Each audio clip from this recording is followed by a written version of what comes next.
There is a specific kind of exhaustion that sleep cannot fix. It isn't the tiredness that comes from a long day at work or a heavy workout. It is a profound, marrow-deep fatigue that settles into your bones and refuses to leave. You might know this feeling intimately. It is the sensation of waking up in the morning and feeling like you have already run a marathon before your feet even touch the floor. It is the tightness in your jaw that you don't notice until you actively try to relax it, or that subtle vibrating hum of anxiety in your stomach that acts like a background track to your entire life. To the outside world, you likely appear incredibly competent. You are the one who handles crises with a terrifying calmness. You are the one people call when things fall apart because they know you won't flinch. They call you resilient. They call you strong. They might even tell you that you are an old soul.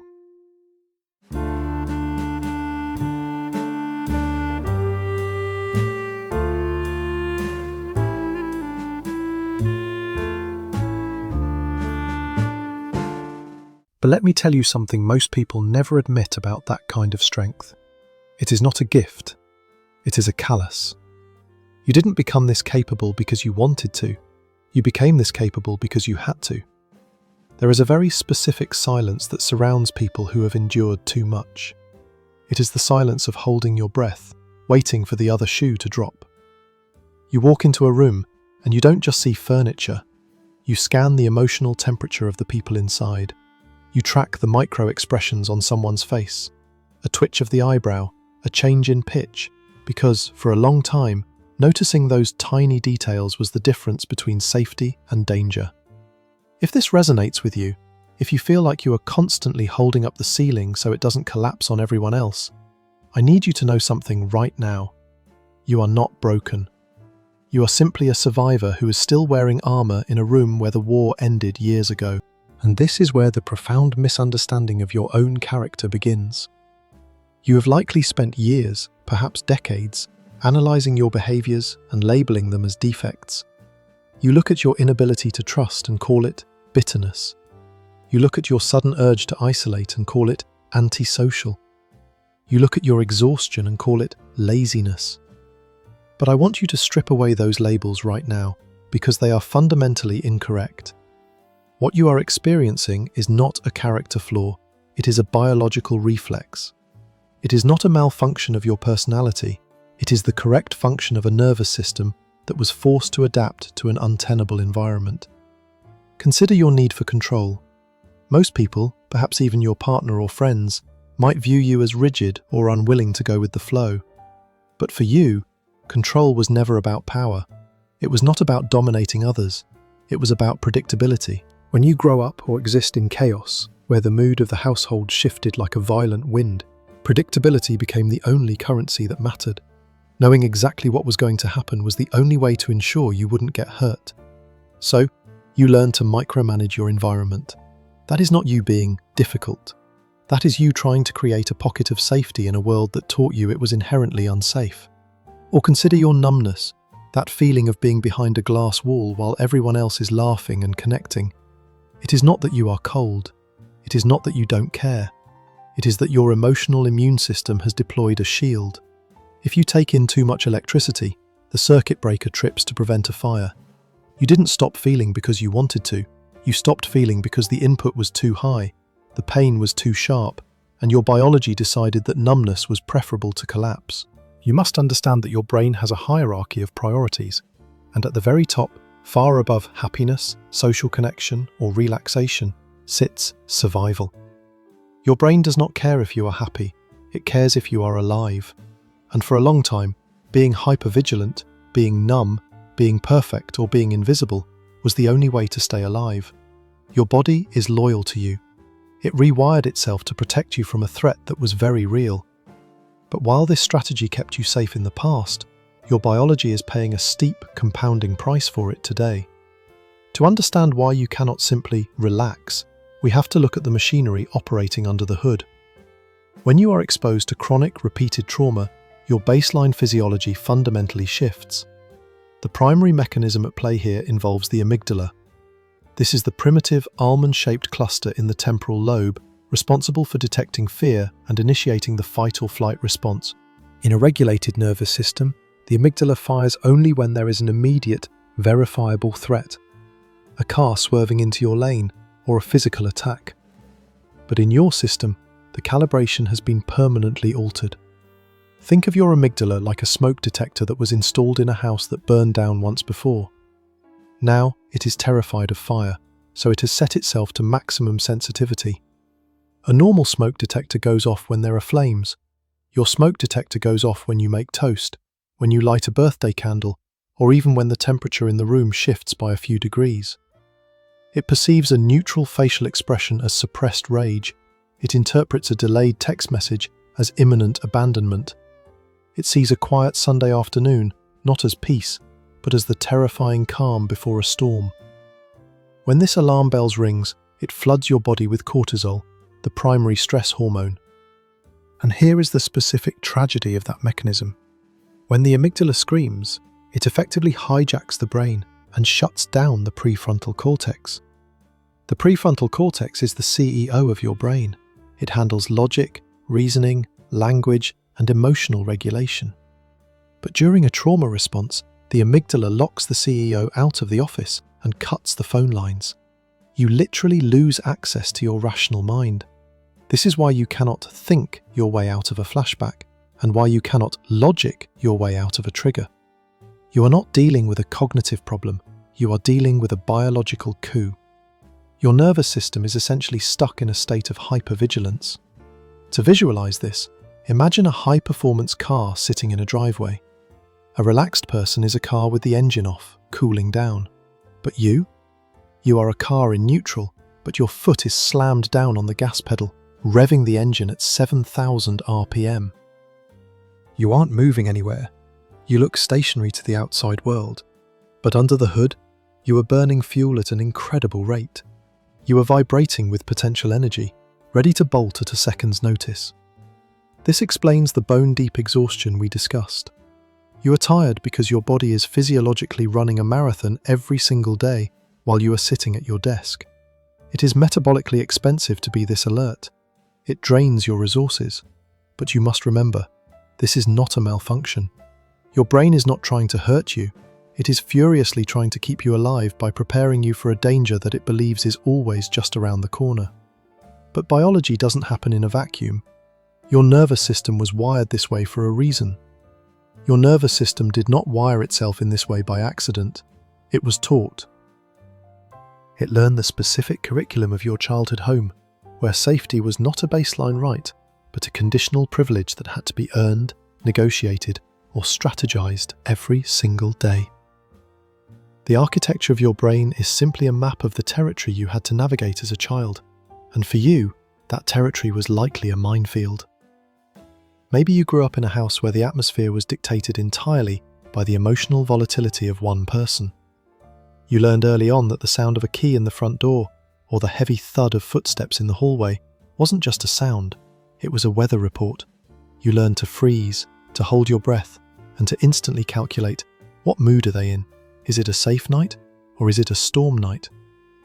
You became an expert in micro-expressions, reading the set of a jaw, or the glaze in an eye, because your physical or emotional safety depended on anticipating an explosion before it happened. You didn't have the luxury of just being a child playing with toys. You were a tiny air traffic controller, constantly monitoring the skies for incoming danger. Or maybe it wasn't volatility, but a profound, suffocating inversion of roles. Maybe you grew up in a home where the parent was the child, and you were the emotional anchor. You were the one who had to soothe your mother's anxiety or manage your father's depression. You were the marriage counselor at age 7, listening to secrets that were far too heavy for your small shoulders, mediating conflicts between adults who should have been protecting you. You learned that your value was calculated solely by your utility. You were good only when you were helpful, only when you were absorbing their pain, only when you were invisible enough not to add to their burden. In these environments, a child creates an internal dialogue that becomes the script for their entire life. You likely whispered to yourself over and over in the dark of your bedroom, "If I'm just quiet enough, maybe they won't yell. If I don't ask for anything, maybe they will love me. If I fix everything, maybe there will finally be peace. You learned to surgically remove your own needs because having needs was dangerous. It triggered the adults. It caused problems.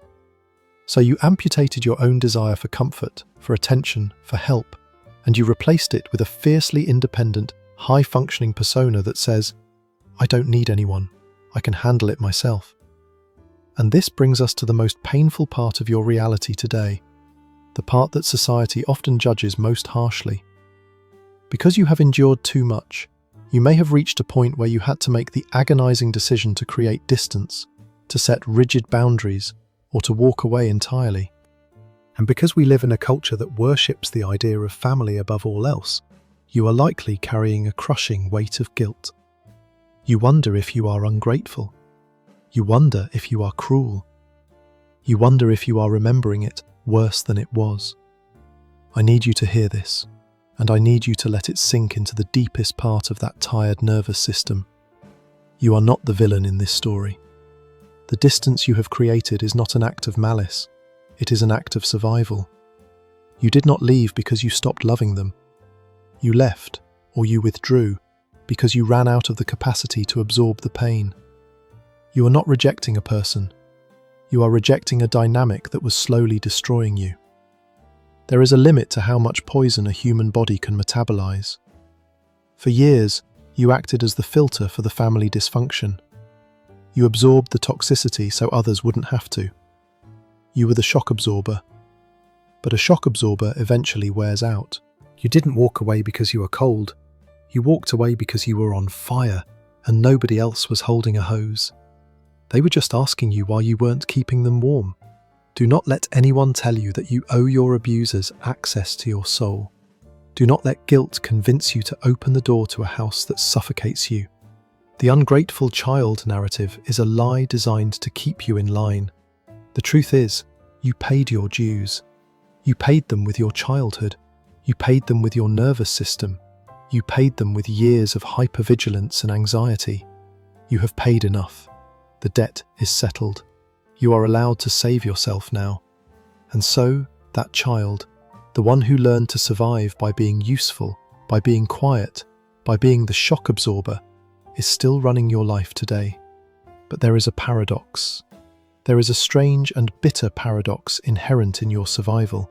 While the environment you grew up in took so much from you, your innocence, your peace, your ability to rest, it also gave you something in return. It forced you to develop a set of skills that are nothing short of supernatural. Your trauma was a training camp. It was a rigorous, brutal education in human psychology, risk assessment and crisis management. Because you had to anticipate danger to survive, you are now a forensic analyst of human behavior. You can walk into a meeting and within 5 minutes know exactly who holds the power, who is lying, and who is insecure. You possess a hyper-empathy that borders on telepathy. You can sense a shift in someone's mood before they are even aware of it themselves. You are the person everyone wants around when a crisis hits, because while everyone else is panicking, your nervous system actually calms down. Chaos is your home field. You have navigated darker waters than this before breakfast. You are resilient, resourceful, and incredibly perceptively sharp. But this strength is a double-edged sword.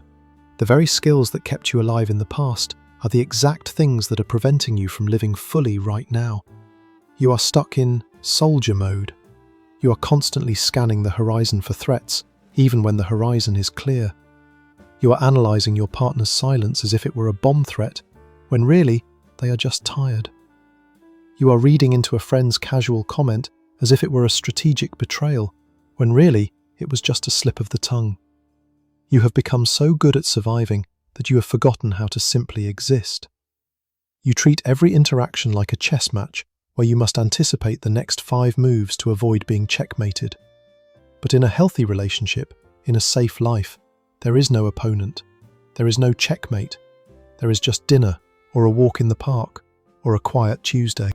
The anxiety you feel, the inability to connect, the exhaustion, it isn't because you are broken. It is because you are over-equipped. You are walking around your living room wearing a full suit of medieval armour. It protected you from the arrows of your childhood, yes. It saved your life. But now, you are trying to hug your spouse, play with your kids, or relax on the sofa, and you are clanking around in 50 pounds of steel. It's heavy, it's hot, it's isolating. You have to realize that your hypervigilance is a tool, but it is currently misapplied. The problem is not the skill. The problem is that you are using a wartime weapon in a peacetime garden. You are slashing at flowers because your muscle memory only knows how to fight enemies. A shield is useful in battle, but it is incredibly heavy to carry in a garden. Maybe it is time to set it down. So, how do we begin to lay down that armor? The answer is not to force yourself to forgive. It is not to force a reconciliation with people who are committed to misunderstanding you. In fact, the most healing thing you can do might be to stop trying to fix the unfixable. You have been banging your head against a locked door for years, hoping that if you just knock the right way, or say the right words, or achieve enough success, the people on the other side will finally open up and see you. They won't. We call this ambiguous loss. It is a specific type of grief where you are mourning someone who is still alive. You are grieving the mother you deserved but never got. You are grieving the father who should have protected you but didn't. This is harder than grieving a death in some ways, because the hope is still there, taunting you. But real peace comes when you finally accept the reality of who they are, not who you wish they were. There is a saying in recovery circles: you are going to the hardware store looking for milk. You keep going back to the same empty well, hoping this time there will be water. But a hardware store does not sell milk. Your family of origin may not be capable of selling love, safety, or validation. They simply don't have it on the shelves. And the moment you stop expecting them to sell it, you stop breaking your own heart. Your task now is not to repair the past, but to build a new present. This is about building a family of choice. Biology makes relatives, it does not make family. Family is a title earned through safety, consistency, and respect. Look around your life now. Who are the people who make your nervous system feel quiet? Who are the people who listen to you without interrupting? Who are the people who see your armor and gently ask if you'd like to take it off for a while? That is your family. And here is your micro step. The next time you feel that wave of guilt or that urge to explain yourself to someone who refuses to understand, I want you to physically stop. Put a hand on your chest and tell that younger version of you, I've got this. We don't need to perform anymore. We are safe now.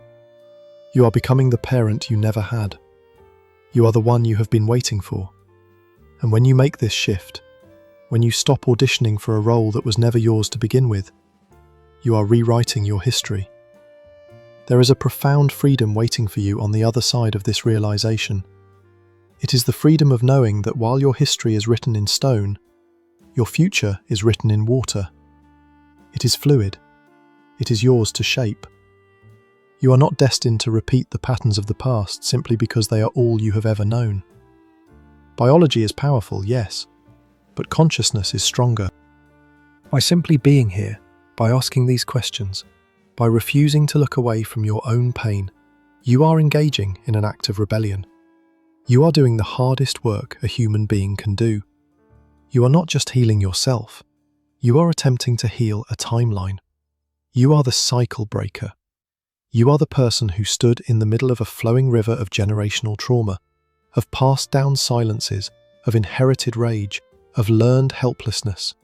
And you planted your feet and said, it stops here. The yelling stops with you. The neglect stops with you.